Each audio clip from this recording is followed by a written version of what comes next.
Okay, right, it's Christmas. Christmas drinks time from the festive trolley. What have you selected, Sister Suze, please? I've gone for a whiskey, a monkey shoulder. You can have it neat. I'm having it with hot water and honey and lemon. Oh. Because, obvious reasons. But you could, it would be a nice thing while you're wrapping, all of that stuff. It's lovely. But you got the Christmas lurgy, so... Yeah. Okay, all right, well... here is today's confession. By the way, you're going to have to go very sharp on the forgiveness or otherwise, please, because we just have one song. Yeah. Because we'll do the People's Verdict before 6 o'clock. We don't want to get in the way of the mighty Rick Wakeman playing for us after 6. Today's confession comes from Victoria in South Somerset. Thank you, Victoria. Father Simon, I've thought for many years that it's time to avail myself to you for a confession. And finally, this year, I make my approach.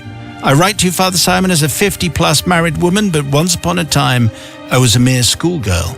This confession goes back to those times, a year we should call the wilderness year of secondary school.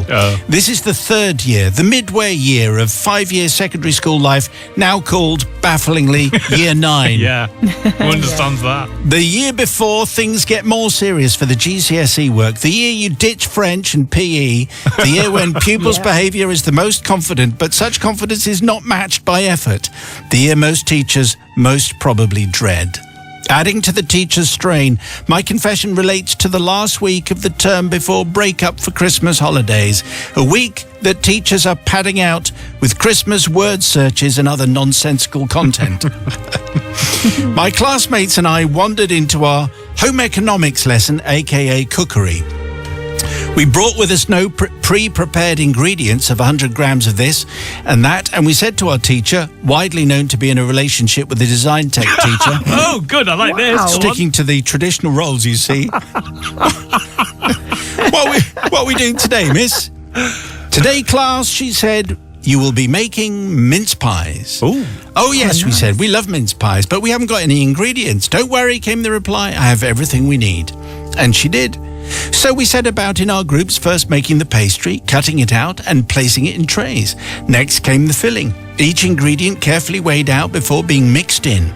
As we finished mixing everything together, we were aware that our class was soon to end, but they still needed time to cook. The filling left sitting in large mixing bowls, ready to be scooped into the pastry.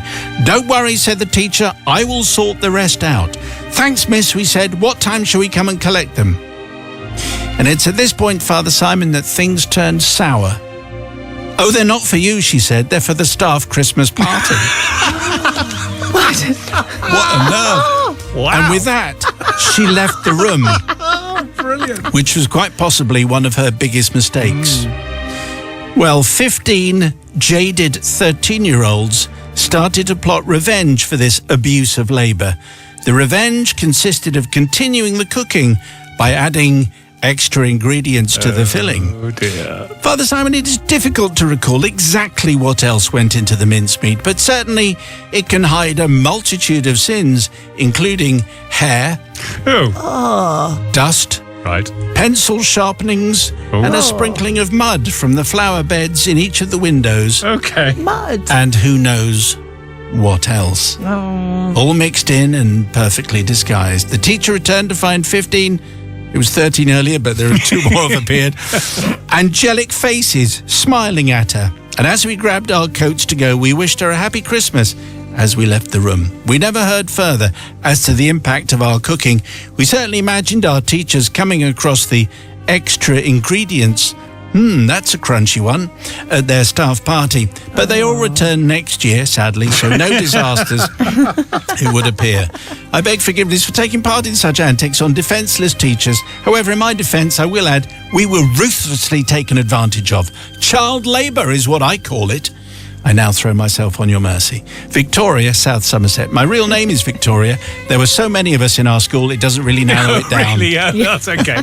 Loads of Vickies. Yeah. Bless you, and beware of mince pies. Well, certainly mince pies that have been made by a disgruntled class who have every reason to feel taken advantage of.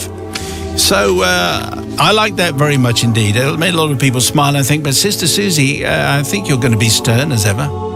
Well, yeah, I also like it, and I really enjoy it. It was a very funny story. However, That is just disgusting. I don't care if you were taken advantage for. Putting mud in something that someone's going to eat. Pencil. Hair?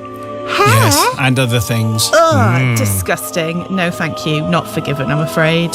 What would you add? No, I didn't mean that. What do you make of that, Brother Matthew? Well, I have to say, I'd have done the same if I'd been one of those users. How very dare they expect me to make the mince pies, do all of that work, and then it turns out I'm making them for the staff Christmas party. Also, if I was a member of staff there and someone said, would you like a mince pie? Oh, lovely. Who made these mince pies? A bunch of disaffected third-year students. I'd have said, no thanks, not having any of them. But they didn't even bother bringing in the correct ingredients. So, for all of those reasons, I'm going to forgive, and because it's Christmas. Yes, beware of year 9s. Yeah. I think that's what we learned. Okay, so it's the people's verdict. Please, do you forgive Victoria in South Somerset? 61054, first word is Simon on the people's verdict, or you can WhatsApp 0333 2020 402. The last chance to forgive or otherwise of the year. Anyway, the people's verdict is in on tonight's confession, which came from Vicky.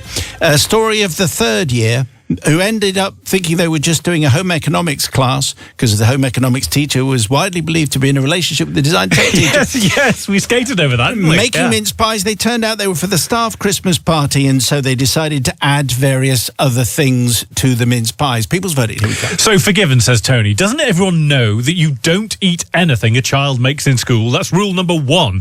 Connie says not forgiven, though. How disgusting. You've put me off homemade mince pies now. Yuck. And finally, Hannah says forgiven. That was clearly the teacher's fault. Using the children to make mince pies for the staff Christmas party, her first mistake. Leaving the room while the kids were making something you were going to eat, her second mistake. She deserved it, if you ask me. Keep your confessions coming. Thank you very much, Steve, for the verdict. Send them to confessions@greatesthitsradio.co.uk.